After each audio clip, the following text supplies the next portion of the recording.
अस्सलाम वालेकुम नाज़रीन, मैं वली रईस एंटरटेनमेंट की तरफ से एक बार फिर आपकी खिदमत में हाजिर हूँ। नाज़रीन, आज तरह मैं हटकर एक प्रोग्राम पेश करता हूँ। जी हाँ, गानों के भी बहुत से प्रोग्राम हो गए और आर्टिस्टों के भी। आज मैं अपने फेवरेट डायरेक्टर, जी हाँ, जो मेरे रूहानी उस्ताद भी हैं, जिनसे मैंने बहुत कुछ सीखा, उसकी फ़नी ज़िंदगी के बारे में और इनके इंटरव्यूज़ देखे थे। इत्तेफाक की बात है कि मैं इनके साथ था, लेकिन उन्हें ये पता नहीं था कि मैं उनको कितना पढ़ रहा हूँ। जी हाँ, मेरे बहुत अच्छे डायरेक्टर और पाकिस्तान में स्क्रीन प्ले लिखने के जो उस्ताद हैं, जो माहिर हैं, किसी ज़माने में हसन तारिक, अनवर कमाल पाशा, रियाज शाहिद, ये वो डायरेक्टर होते थे जो अपनी फिल्मों के स्क्रिप्ट भी लिखते थे, स्क्रीन प्ले भी लिखते थे, मुकालमे भी लिखते थे। और उसके बाद जो लास्ट में ज़ातकार सलमान के एक इकोनॉमिस्ट शागिर्द बकौल सैयद नूर साहब के, जी हाँ, मैं सैयद नूर की ही बात कर रहा हूँ कि मैं उनका अकलौता शागिर्द हूँ, क्योंकि जितने लोग थे वो कहीं और से सीख के आए थे। तो सलमान के जो ग्रुप में शामिल हुए थे एज ए असिस्टेंट, मैं वाहिद शागिर्द हूँ जिन्होंने सलमान से सीखा। जी हाँ, और बड़े फ़ख्रिया अपने उस्ताद की तारीफ़ करते हैं। तो उसी तरह सलमान साहब से मेरे उस्ताद, मेरे रूहानी उस्ताद सैयद नूर साहब ने डायरेक्शन सीखी। लेकिन आज मैं यहाँ पे इस प्रोग्राम में सैयद नूर साहब की मैं तारीफ़ के बजाय मैं उन फिल्मों का जिक्र करूँगा जो मेरी नज़र में सैयद नूर साहब की गैर मयारी फिल्में थी। जी हाँ, जो सैयद नूर साहब ने जो फिल्में बनाई, जो पाकिस्तान की जो क्लासिक फिल्में बनाई, उर्दू या पंजाबी,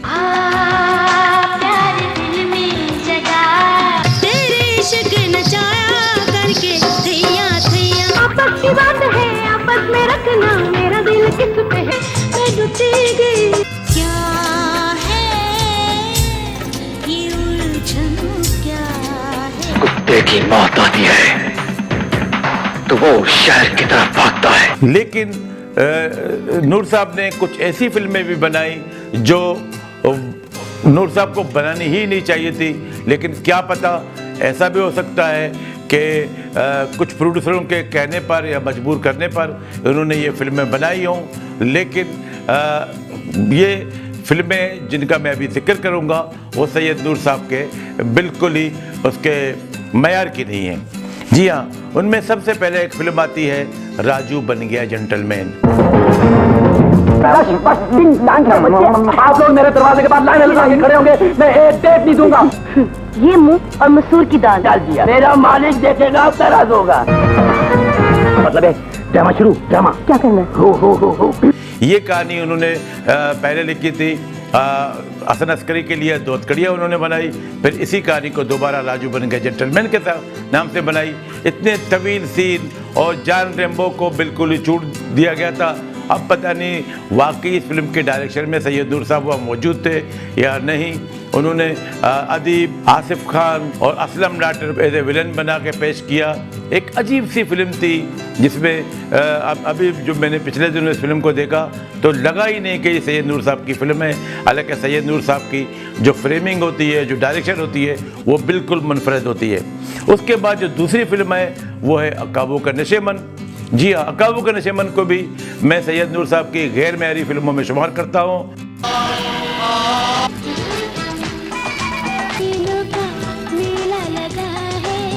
तुझसे मुझ पे तुझसे पीने का मतलब है कि मैंने तुझे मान लिया। तेरा सब सिर्फ एक सोच है। इस फिल्म में हालांकि नूर साहब ने एक मुहिम्माती फिल्म के तौर पर बनाया। इस फिल्म में यूसुफ खान भी थे। इस फिल्म में एजाज दुरानी की जो बेटी है उसको इरविन लिया और रेम्बो के साथ। इस फिल्म में सिवाय जावेद शेख की किरदार निगारी के और वो एक गाना कि तेरे सर की कसम तू मिला तो मुझे, इसके अलावा इस फिल्म की कोई खूबसूरती आई।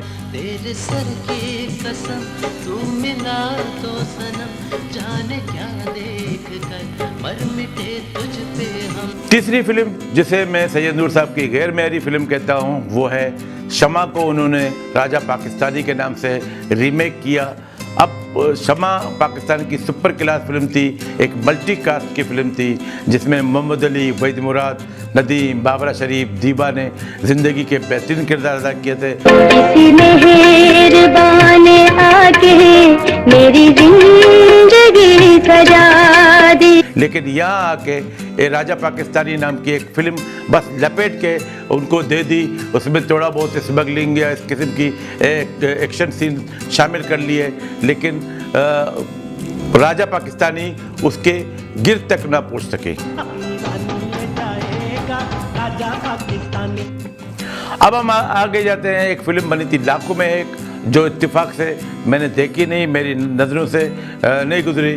उसके बाद एक फिल्म आई थी बेटी। जी हाँ, अब इस सलमान की खूबसूरत घरेलू फिल्म जिसे देखकर बड़े बड़े संगदिल भी रो रहे थे इस फिल्म को देखकर, जिस फिल्म में शबनम ने अपनी ज़िंदगी का बेहतरीन किरदार अदा किया था, तालिश ने, मनवर ज़रीफ ने, और छोटे छोटे किरदार नदीम और शाहिद के भी थे। लेकिन ये फिल्म सिर्फ़ और सिर्फ शबनम की थी। अब इसी किरदार के लिए उन्होंने बेटी के किरदार के लिए जब साइमा को कास्ट किया और तालिश वाले किरदार के लिए मुस्तफा कुरैशी को, तो ये उनकी चॉइस भी गलत थी। और बेटी को जो जीनत फिल्म के साथ जो अन्याय किया और बेटी बनाकर, वो एक अलग बात है।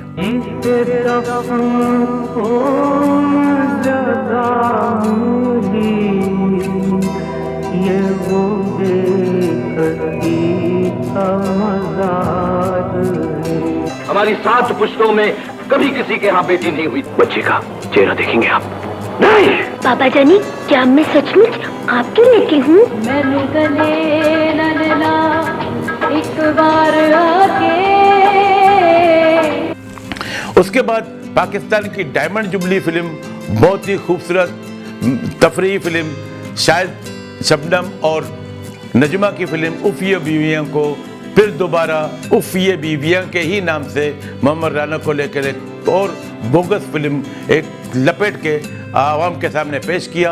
अब लोगों ने वो फिल्म देखी है उफ़ ये बीवियाँ, जिसमें शाहिद ने अपनी ज़िंदगी का बेहतरीन किरदार अदा किया, और किस तरह सलमान ने वो स्क्रीन प्ले जो आगा हसन इम्तिसाल ने लिखी थी, किस तरह उसको पेश किया। हालांकि उफ़ ये बीवियाँ को PTV तरंग वालों ने भी दोबारा कॉपी किया, लेकिन जो बात सलमान की डायरेक्शन में जो शबनम और शाहिद की अदाकार ने उस फिल्म को बहुत खूबसूरत फिल्म बनाया था, लेकिन यह उफ़ ये बीवियाँ के नाम से जो फिल्म बनाई, वो सब लोग के मट्टी पलीत कर दी उस स्क्रिप्ट की।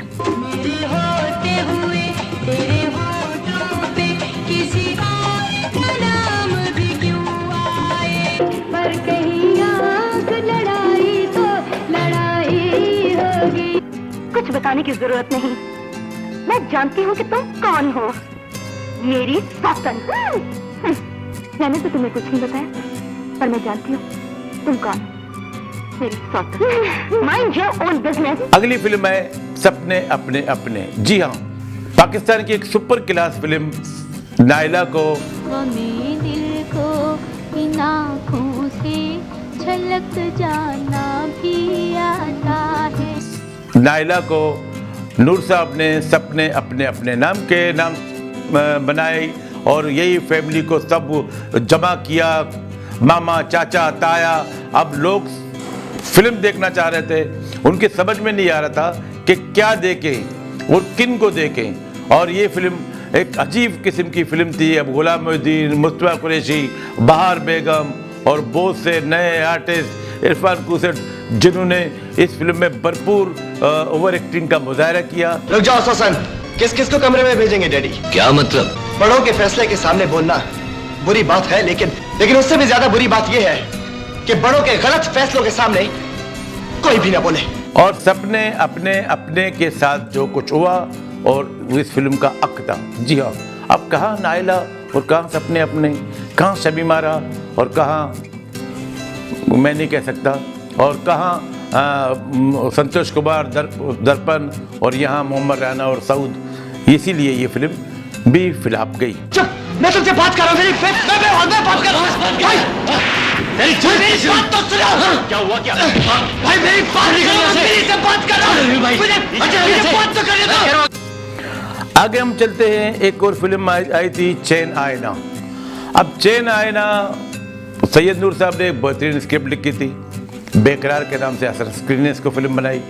हालांकि ये फिल्म बहुत खूबसूरत सी फिल्म थी, गाने भी इसके अच्छे थे, बाबरा शरीफ और फैसल ने अच्छी एक्टिंग भी की थी, लेकिन ये फिल्म पाकिस्तान में कामयाबी हासिल ना कर सकी।